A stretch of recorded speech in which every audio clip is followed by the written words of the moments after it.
अजनबी का पत्र। सर्दियों की वो सुबह कुछ अलग थी। शहर की हवा में ठंडक थी और स्टेशन के ऊपर हल्की सी धुंध तैर रही थी। प्लेटफॉर्म नंबर 3 पर कुछ लोग चाय की चुस्कियां ले रहे थे तो कुछ अपनी अपनी गाड़ियों का इंतजार कर रहे थे। एक कोने में पुराने लकड़ी के बेंच पर अनाया बैठी थी। उसके पास एक पुराना बैग जिसमें कुछ किताबें और कुछ कागज थे और चेहरे पर चिंता की लकीरें साफ नजर आ रही थी। आज उसके लिए बहुत बड़ा दिन था, कॉलेज की फीस जमा करने का आखिरी दिन। लेकिन जेब में सिर्फ आधी रकम थी। अगर आज पैसे पूरे नहीं हुए तो उसका नाम दाखिले की लिस्ट से कट जाएगा। अनाया पिछले 3 साल से इस शहर में अकेले रह रही थी। गांव में उसके माँ बाप खेतों में मेहनत करते थे, लेकिन खेती से इतना ही आता था कि घर का खर्च किसी तरह चल सके। कॉलेज की पढ़ाई उसके लिए एक सपना थी और हर सेमेस्टर इस सपने को बचाने के लिए उसे संघर्ष करना पड़ता था। डाकिये का थैला और गिरा हुआ लिफाफा। अनाया अपने विचारों में डूबी हुई थी, तभी एक डाकिया वहां से गुजरा। उसके कंधे पर एक पुराना चमड़े का थैला था और चलने की जल्दी में उसके थैले से एक लिफाफा गिर गया। अनाया ने लिफाफा उठाया और आवाज दी, अरे, आपका लिफाफा गिर गया है। लेकिन शोरगुल में डाकिये ने शायद सुना ही नहीं।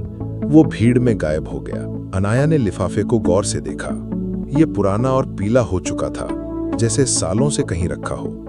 उसके ऊपर नाम पता धुंधले अक्षरों में लिखा था, लेकिन उसके ऊपर मोटे अक्षरों में एक अजीब सा नोट था, जिसके लिए ये है वो अब नहीं है, लेकिन अगर कोई पढ़े तो शायद किसी का रास्ता बदल दे। उसका दिल धड़कने लगा। पहले तो उसने सोचा कि इसे वहीं छोड़ दे, लेकिन फिर मन के किसी कोने से आवाज आई, पढ़ ले, शायद ये तुम्हारे लिए ही हो। पत्र का सच। अनाया ने धीरे धीरे लिफाफा खोला।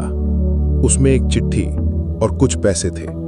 चिट्ठी में लिखा था, प्रिय अजनबी, अगर ये पत्र तुम्हारे हाथ लग रहा है तो समझ लो ये किस्मत का खेल है। मैं भी कभी तुम्हारी तरह सपनों के लिए लड़ रहा था। मेरे पास भी उम्मीदें थीं, लेकिन हालात में मुझे हार मानने पर मजबूर कर दिया था। मैंने पढ़ाई छोड़ दी और बाकी की जिंदगी उस पछतावे में गुजारी कि काश थोड़ा और धैर्य रखता, थोड़ा और संघर्ष करता। अब मेरी उम्र 60 साल है। मेरे पास देने के लिए बहुत कुछ नहीं, लेकिन ये थोड़े पैसे शायद तुम्हारे किसी कदम में मदद कर दें। एक शर्त है, जब तुम्हें लगे कि तुम्हारे पास जरूरत से ज्यादा है तो ये रकम किसी और अजनबी को दे देना जो अपने सपनों के मोड़ पर खड़ा हो। एक अजनबी जिसने हार मान ली थी, लेकिन चाहता है कि तुम जीत जाओ। लिफाफे में 5000 रुपए थे। अंदर की लड़ाई। अनाया ने पत्र कई बार पढ़ा। उसके गले में कुछ अटक गया था। ये रकम उसकी फीस पूरी करने के लिए काफी थी, लेकिन सवाल यह था, क्या ये लेना सही होगा? कुछ मिनटों की सोच के बाद उसने महसूस किया कि ये पैसा शायद सच में उसके लिए ही आया था, और अगर वो आज ये मौका छोड़ देती तो शायद उसका सपना टूट जाता। उसने पैसे अपने बैग में रखे और सीधे कॉलेज पहुंचकर फीस जमा कर दी। संघर्ष और वादा। उस रात बहुत देर तक जागती रही। उसने अपने आप से वादा किया कि एक दिन मैं भी किसी अजनबी की तरह किसी को ये मदद दूंगी। इसके बाद के साल आसान नहीं थे। उसने स्कॉलरशिप के लिए मेहनत की, लाइब्रेरी में घंटों बिताए, पार्ट टाइम काम किया और धीरे धीरे अपने सपनों के करीब पहुंचती गई। 5 साल बाद अनाया एक सफल पत्रकार बन चुकी थी। बड़े अखबार में उसकी रिपोर्टें छपती थीं और उसका नाम पहचान बनने लगा था। वादा निभाने का दिन। एक शाम उसे रेलवे स्टेशन पर रिपोर्टिंग के लिए जाना पड़ा। किस्मत का खेल देखिए, ये वही प्लेटफॉर्म नंबर 3 था जहां सालों पहले उसे वो लिफाफा मिला था। वहां उसने एक लड़के को देखा, दुबला पतला, आंखों में डर और हाथ में एक फटा हुआ बैग। वो बेंच पर बैठा था, जैसे किसी गहरी चिंता में डूबा हो। अनाया उसके पास गई और बातचीत शुरू की।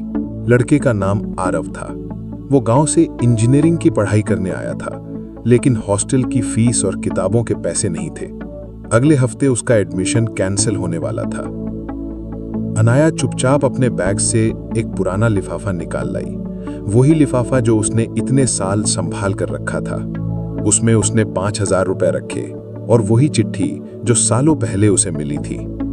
उसने लिफाफा आरव को दिया और कहा, ये किसी अजनबी ने मुझे दिया था जब मैं तुम्हारी हालत में थी।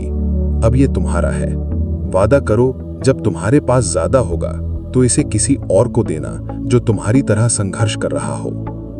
आरव की आंखें भर आईं। उसने लिफाफा अपने सीने से लगा लिया। सफर जारी है। वक्त बीतता गया। आरव इंजीनियर बना, फिर उसने ये लिफाफा किसी और को दिया। उस नए इंसान ने भी आगे ये सिलसिला जारी रखा। हर बार जब ये लिफाफा किसी नए हाथ में जाता तो उस पर एक तारीख और नाम जुड़ जाता। ये सिर्फ पैसे का लिफाफा नहीं था, ये उम्मीद, संघर्ष और इंसानियत का सिलसिला बन चुका था। शायद आज भी वो लिफाफा किसी प्लेटफॉर्म पर, किसी बस स्टॉप पर या किसी अनजान गली में किसी का इंतजार कर रहा है, किसी ऐसे इंसान का जो हार मानने की कगार पर है, लेकिन इस पत्र को पढ़कर फिर से खड़ा हो जाएगा। संदेश है, कभी कभी सबसे बड़ा सहारा उस इंसान से मिलता है जिसे हम जानते तक नहीं, लेकिन असली ताकत तब है जब हम वो सहारा आगे बढ़ाएं ताकि उम्मीद का ये चक्र कभी न टूटे।